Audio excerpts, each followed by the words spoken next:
Eu posso chamar a vinheta? Então vamos pra vinheta agora, vamos lá. Programa de hoje, a guia turística brasileira que mora e manja tudo de Israel. E por isso nós viemos aqui para mostrar para vocês como esse local se parecia. Onde é que eu estou? Será que eu estou na Lagoinha? Será que eu estou em algum canto do deserto por aí, pelo Matagal? Palmas para! E por isso, quando a gente lê as profecias de Zacarias... Aline! Beleza! Aline, que prazer ter você no nosso programa. Muito tempo que você já não vinha, tudo bem? Tudo bem, é um prazer estar aqui. Eu não vinha desde outubro do ano passado, que é a última vez que eu passei aqui por São Paulo. É verdade. Você sabe que você tem uma audiência, assim, é impressionante como a Aline é querida. Eu tive a oportunidade de ir para Israel, antes de acontecer a triste guerra, né? Tudo que a gente... pouquinho antes, né? Pouquinho antes, foram 15 dias. A Aline já estava com... bebezinho, né? Já tava pra ter o bebê, né?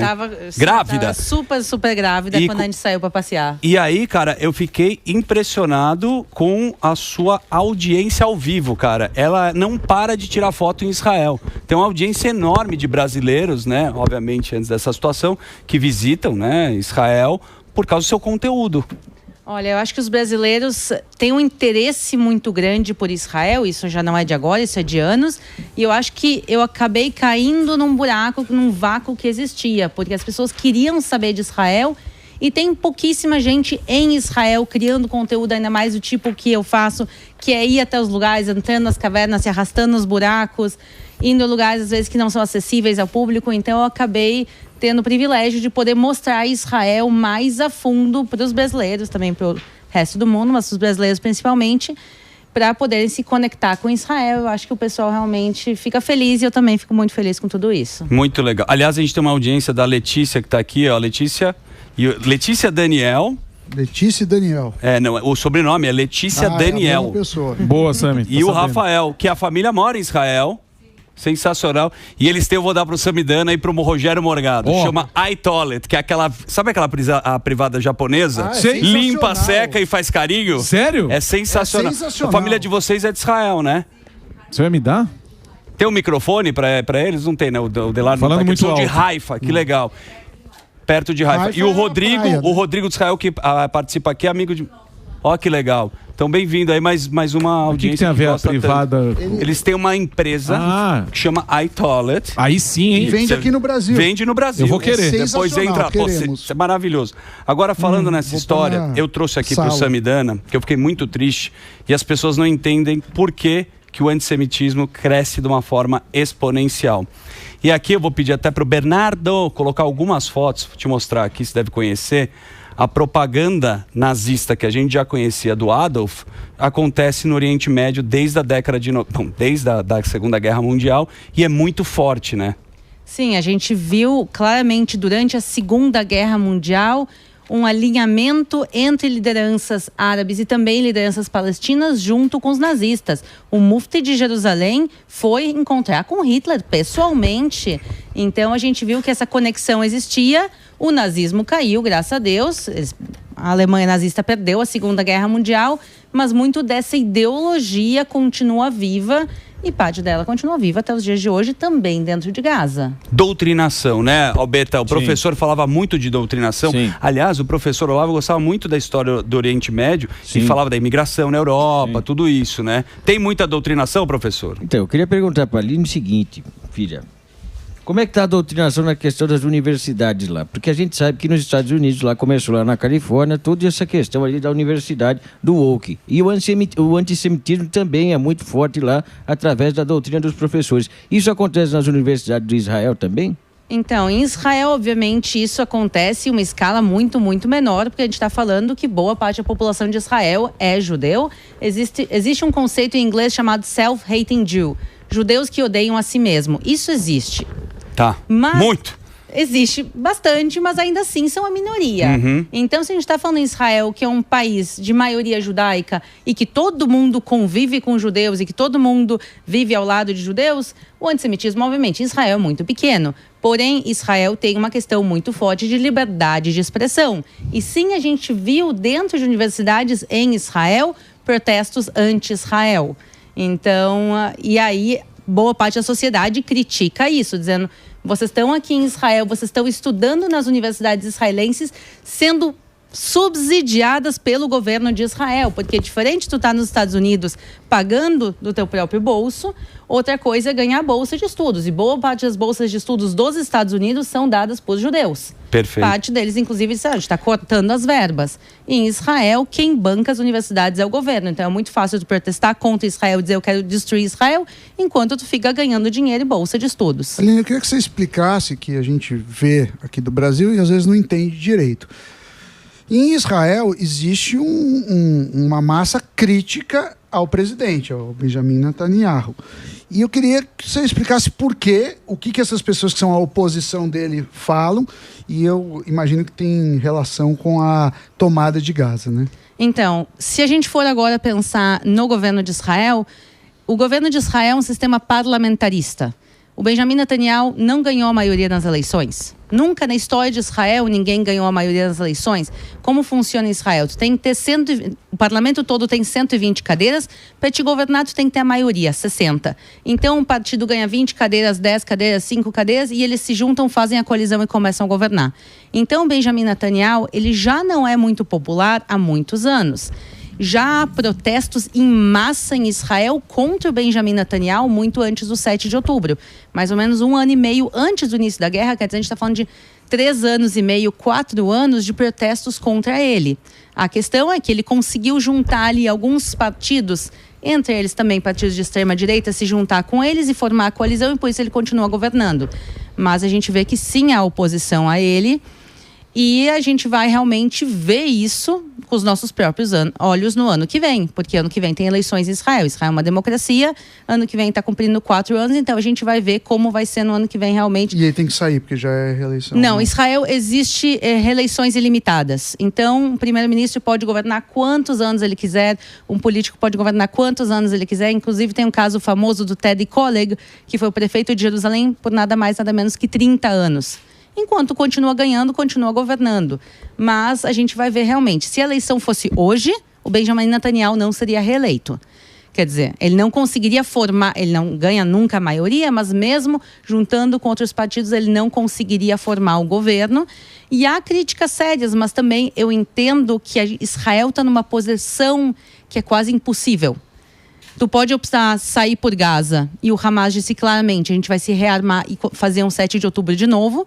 Ou tu pode continuar a guerra e entrar em Gaza, que é o que ele decidiu, mas isso vai causar muitas mortes dos dois lados, com o objetivo final de destruir o Hamas. A gente não sabe se ele vai conseguir ou não. Então, qual é o melhor? Sair e esperar o novo 7 de outubro, o novo massacre, ou entrar e perpetuar essa guerra por mais tempo, e quanto tempo a gente não sabe. Então, essa é a maior discussão nesse momento em Israel, onde está essa divisão política de famílias de reféns que achavam que o Benjamin Netanyahu poderia ter negociado antes também, né? Ao mesmo tempo, é a possibilidade que ele falou, e querendo ou não, ele cumpriu com algumas coisas, que era eliminar os terroristas, né? E foi muito efetivo o exército de Israel, mas agora a gente quer saber a situação de Gaza. Como estamos no momento, porque teve um acordo agora recente lá no Egito, e agora a gente volta para entender como é que vai ficar a situação de Gaza. Então, Gaza, existem 3 zonas em Gaza: o sul, o centro e o norte. O sul está sob controle israelense já há um bom tempo, que é a zona de Rafah, se diz em português. Tem a zona do norte, que ainda tem algum bate e volta ali, mas também é parcialmente de controle de Israel, e também tem um controle muito grande da ONU lá dentro. E o centro de Gaza, Israel não botou os pés até agora. As pessoas não entendem. A cidade de Gaza não se entrou até agora, quase 2 anos de guerra, e Israel não entrou. Por que Israel não entrou na capital de Gaza? Porque Gaza é uma cidade como São Paulo. Tem o estado de São Paulo, a cidade de São Paulo. Israel não entrou até agora na cidade de Gaza, que é a capital, que é a maior cidade, porque lá é o QG verdadeiro do Hamas. Então lá estão todas as lideranças do Hamas. Lá também estão os sequestrados. Então, o que o Hamas disse: se vocês entrarem aqui, a gente vai usar toda essa população de escudo humano, a gente vai deixar todo mundo morrer, a gente não se importa, e a gente vai propositalmente matar os sequestrados que estão aqui conosco. Então, pensa, o líder do Hamas, do lado do sequestrado, diz: se aproxima de mim para ver o que eu faço com ele. E aí entra a pressão da sociedade israelense, porque a sociedade israelense toda concorda que tem que libertar os sequestrados. Todo mundo. Não tem uma pessoa em Israel que vai dizer, não me importo com os sequestrados. Todo mundo vai dizer, a gente quer trazer eles de volta. A discussão é a que preço. Quantos civis vão morrer em Israel, em Gaza, quantos soldados vão morrer, quantos terroristas vão ser liberados. E uma coisa que a gente tem que entender, quando se faz essas negociações, se troca civis que estão presos dentro de Gaza por terroristas. E isso não aconteceu só agora. Há muitos anos atrás, teve o Gilad Shalit, um soldado israelense que foi sequestrado, ficou 5 anos sendo torturado em Gaza, a sociedade israelense pressionando pela libertação dele.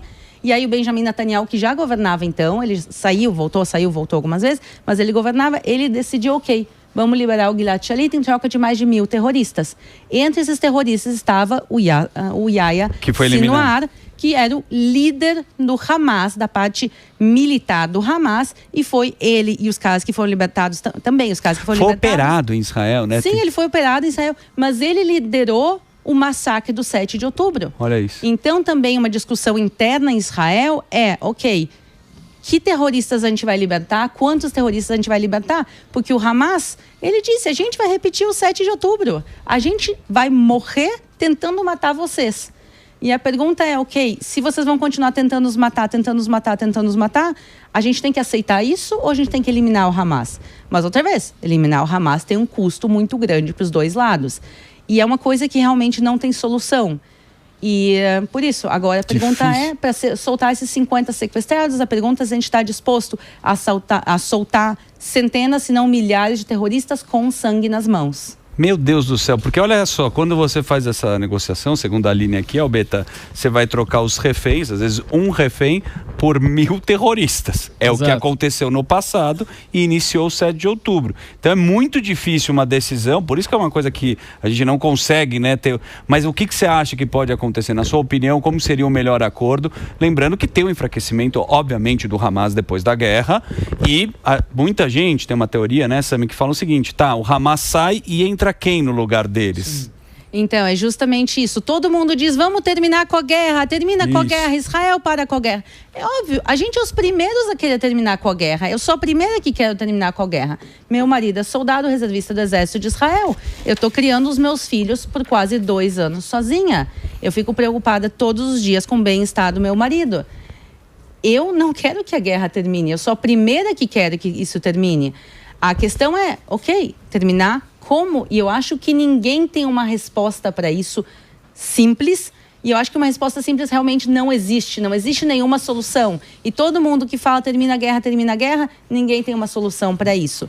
Existe um caminho. Eu acho que o caminho realmente, se a gente quer evitar não só que essa guerra continue, mas uma guerra daqui 2, 3, 4, 5 anos, para que um novo 7 de outubro aconteça, a única maneira é eliminar o Hamas. Certo. A pergunta é como a gente vai fazer isso, e isso está sendo feito através da guerra, e sim, guerra causa danos para os dois lados.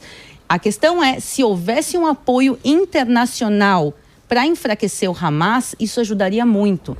Uma das coisas, por exemplo, aqui eu vejo na Paulista, às vezes a gente vê nas notícias, gente com camiseta do Sinwar, com bandeira do Hamas.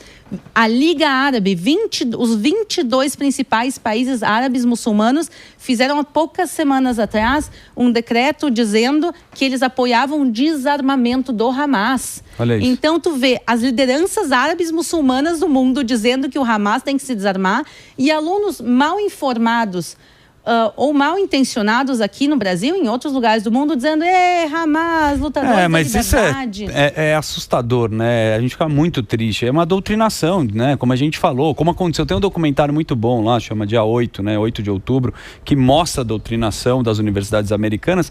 E aqui no Brasil, Sami, a turma gosta de chupinhar discurso e nem sabe que muitos deles, né, pela sua orientação sexual ou por qualquer causa que você teria, você não sobreviveria não combina uma agenda progressista, que muitos têm na universidade, com o Hamas, um grupo terrorista, ou até algum outro equivalente, como Irã, como isso. Agora, Aline, a gente noticiou essa semana que o Hamas teria aceitado um cessar-fogo proposto pelo Egito. Mas foi um cessar-fogo unilateral, porque quem propôs foi o Egito.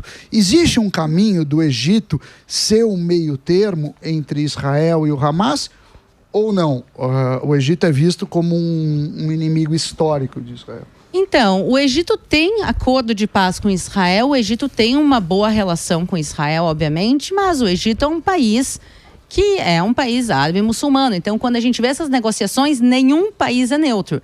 Porque quem está fazendo as negociações é o Egito, o Catar e os Estados Unidos.